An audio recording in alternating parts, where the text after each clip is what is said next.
How to set up Facebook Marketplace seller account. First, open Facebook. You can see over here Facebook has been opened.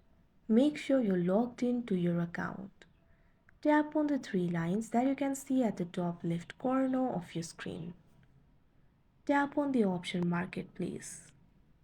If you do not find the option for Marketplace over here, tap on the option See More.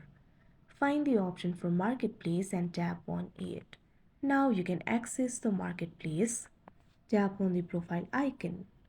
Now you can see your profile informations over here. Tap on the option View Marketplace Profile. You can see over here your Marketplace profile has already been created. Once you create the Facebook account, Marketplace account will be automatically created. You'll not have to separately set it up.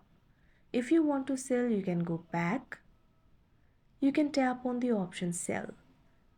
Now you can tap on the option of your choice and start listing the items on Marketplace. You can start selling. Like this, you'll be able to set up the Facebook Marketplace seller account. That's it for this video. Thank you for watching.